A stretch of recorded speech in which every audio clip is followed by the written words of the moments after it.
Shalom teman-teman yang dikasih dalam Tuhan, apa kabarnya? Saya harap teman-teman sehat selalu, tetap semangat, bertumbuh, tetap kuat di dalam Tuhan.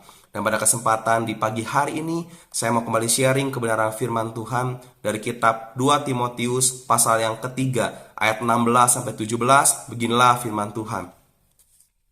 Ayat 16, segala tulisan yang diilhamkan Allah memang bermanfaat untuk mengajar, untuk menyatakan kesalahan, untuk memperbaiki kelakuan, dan untuk mendidik orang dalam kebenaran. Ayat 17, dengan demikian tiap-tiap manusia kepunyaan Allah diperlengkapi untuk setiap perbuatan baik. Amin.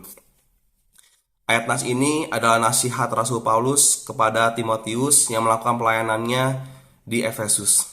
Mengapa Rasul Paulus memberikan nasihat ini untuk terus bertekun merenungkan kebenaran firman Tuhan? Yang pastinya Timotius pun sudah tahu akan hal itu.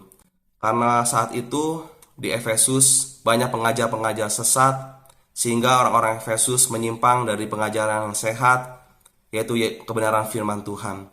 Sehingga Rasul Paulus menekankan kepada Timotius untuk terus mempelajari, merenungkan kebenaran firman Tuhan, supaya tidak tersesat dalam lingkungan di Efesus. Nah teman-teman, ini juga menjadi pembelajaran bagi hidup kita bahwa Tuhan Yesus Kristus sudah memberikan pedoman hidup, yaitu Alkitab atas kehidupan kita, supaya kita bisa mengerti, supaya kita bisa tahu akan hal yang baik untuk kita lakukan dan hal yang salah untuk tidak dilakukan, hal yang benar untuk kita lakukan dan hal yang tidak benar untuk tidak kita lakukan. Dan Alkitab juga adalah pedoman sarana yang telah Tuhan Yesus Kristus berikan atas hidup kita, supaya kita semakin mengerti, semakin mengenal akan pribadi Tuhan, supaya kita terus memegang teguh akan setiap janji-janjinya dan dinyatakan dalam kemuliaannya.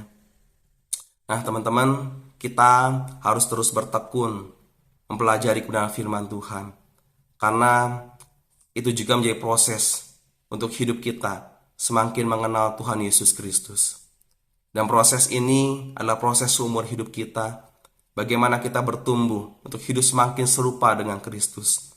Dan lewat pedoman Alkitab inilah yang telah Tuhan berikan sebagai sarana bagi hidup kita, yang menuntun kita supaya kita terus melakukan setiap hal-hal yang berkenan di hadapan Tuhan.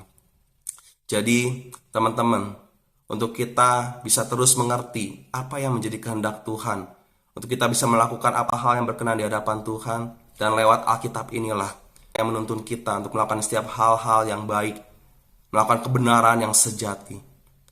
Jadi kita harus terus meluangkan waktu kita bertekun, membaca Alkitab, merenungkannya, dan juga melakukannya dalam kehidupan kita. Bila teman-teman takut, gak ngerti, gak paham, teman-teman jangan takut. Ada Roh Kudus yang ajar, ingatkan kita, yang akan menyingkapkan setiap hal dari Alkitab ini, supaya kita dapat mengerti, supaya kita nggak salah dalam mengerti akan kebenaran firman Tuhan. Yang penting kita konsisten, berkomitmen di hadapan Tuhan, meluangkan waktu untuk Tuhan, bukan menyisakan waktu kita untuk Tuhan. Selamat pagi, semangat terus di dalam Tuhan. Tuhan Yesus Kristus memberkati. Amin.